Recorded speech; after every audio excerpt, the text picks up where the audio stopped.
అల్లూరు జిల్లా ఆరకోలోయలో సీతారామ కళ్యాణ ఉత్సవం ఘనంగా నిర్వహించారు.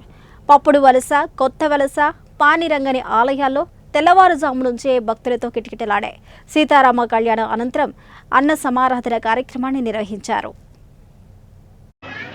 2040 నుంచి ఇక్కడ చేసిన వాళ్ళు ఫస్ట్ ఎస్వీఆర్ కృష్ణ స్వామి, ఎరకల అంజయ్య గారు, కృష్ణ బీజేపీ లీడర్ అతను గారు, బస్తీవాసులు అందరు కలిపి ఫస్ట్ నిర్వహించారు ఇక్కడ ఈ కార్యక్రమాన్ని.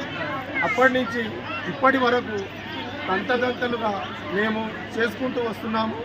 ప్రజలు కూడా మాకు సహకారం చేసుకుంటూ ఈ రోజు ప్రతి ఒక్కటి అన్నదాన కార్యక్రమం కానీ ఏదైనా కానీ అందరము బస్తీవాసులు చేసుకుంటూ వస్తున్నాం.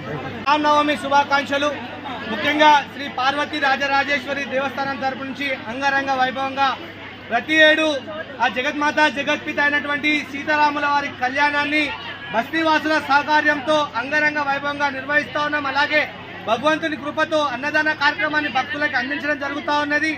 శ్రీరాముని ఆశీస్సులు ప్రతి ఇంటా ఉండాలనే సంకల్పంతో ఈ బస్తీ పెద్ద మనుషులు అలాగే మాలాంటి యువకులకు జోడించి తరతరాలకి ఆదర్శంగా ఉన్నటువంటి రాముని యొక్క కార్యాన్ని ఈరోజు ఆనందంగా నిర్వహిస్తూ ఉన్నారు. దీంట్లో మహిళామణులు అధిక సంఖ్యలో పాల్గొని ఈ శోభామయంగా ఈ ప్రాంతాన్ని ప్రతి ఏడు వీళ్ళందరూ కూడా విరజిల్లుతూ ఉన్నారు. అలాగే ఈ యొక్క కార్యక్రమానికి విచ్చేసినటువంటి ప్రతి ఒక్కరు కూడా పేరు పేరున ధన్యవాదాలు. ఆ భగవంతుని యొక్క కృప మీ అందరిపై ఉండాలని కోరుకుంటూ, అలాగే ఈ అన్నదాన కార్యక్రమానికి మహోన్నతమైనటువంటి సీతారాముల